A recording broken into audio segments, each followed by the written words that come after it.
Hi, my name is Joseph Bonomi, and I go by he, him.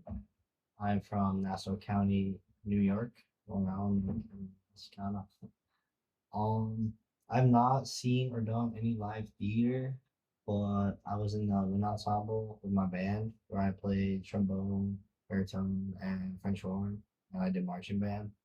Um, One fact is that I have a lizard named Geo, and it's said like Geo, but it's spelled like with a J, like my name Joe, so it's Geo. It's a leopard gecko, kind of cool. Um, one Some of my reaction with three words. First of all, like creative. I feel like I like how we use like hip hop and rap in the songs. Secondly, I thought it was very like energetic because the fast paced songs. And lastly, I felt like it was very inspiring. Like Hamilton came from like a humble uprising, and he made such a big impact to the world. That's Hamilton. One thing I thought was facing opportunity and like trying to leave a mark on the world, even when odds are like against you. I feel like the artist wanted the author wanted the audience to think about how history connects to today and how everyone can shape the future. I feel like. You think the artist was successful? Alright.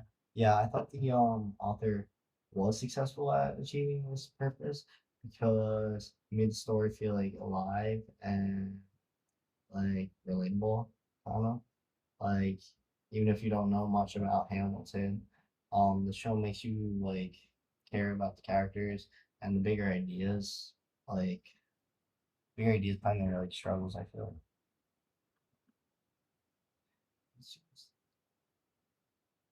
yeah, I was just like surprised how understanding the teacher was about like owning your own idea. Like I like the idea of like owning your own thoughts and not like taking answers from other people or like using AI. So yeah, I respected that. How she was like yeah, do it, like make your own like story, be creative.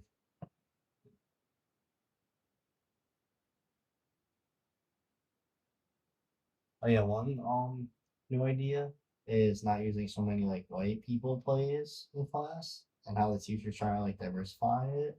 And yeah, it's just kind of new to me because like yeah, not every white person is racist and that's not actually using it.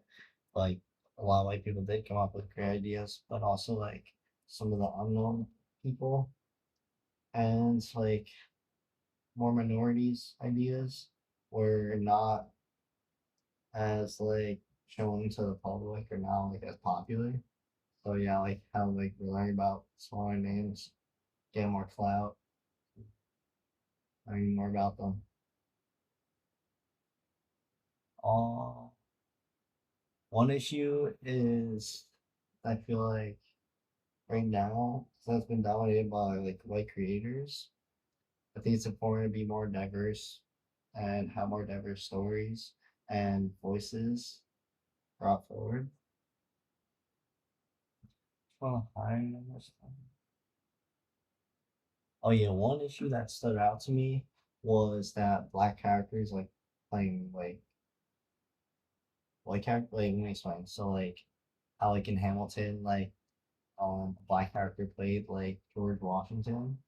I'm pretty sure it was, and like he owned slaves, like he owned black people, and it was like black person owning black people. Like I feel like it didn't depict like the white people. Like sometimes I feel like if the show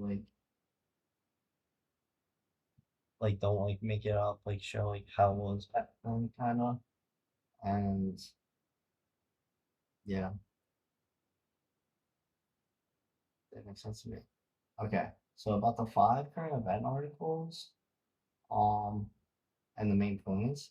So the first one, um, sum up. So I don't like Broadway has struggled with diversity for like such a long time, and change is happening, but it's not fast enough. And yeah, I agreed with this. And I'm happy I'm taking theater to just yeah show more people and like educate more people. Second one, Hamilton got mixed opinions. Some saw it as powerful, while others thought like the play skipped a lot of slavery at the time. Their theater is not equal with money. People of color and women usually get paid less or get fewer like big jobs. I don't know, sadly. Fourthly, I really like theater companies talk about inclusion, but don't always make changes to actually support minority artists. And the fifth one, I wrote artists are pushing back and calling out the system, saying things won't get better unless people step up and make fair changes. I wrote. Next question, briefly tell us, oh, 6 minutes. Tell us about your overall reaction to reading these articles. My overall reaction about reading these articles was that theater has a lot of problems with fairness and diversity, but at least like people are trying to make a change, try to talk about it, and teach people and educate them. And I like how the article showed both issues. Some artists are trying to make things better. Why do you think Prof. E read these articles? They just stand out to you. I think she made us read these articles because so we see like the real pain behind theater, if that's part of the entertainment. Um, the one that stood out to me most was Hamilton, I feel like, because I watched it and there's both the good and the bad, and it made me think more about how history and race are shown on stage. And lastly, I see Hamilton differently after learning issues of theater now because I noticed how casting and history mix together. It's a good example of how theater trying to make more diverse, but also at the same time create problems like skipping over certain parts of history. Thanks.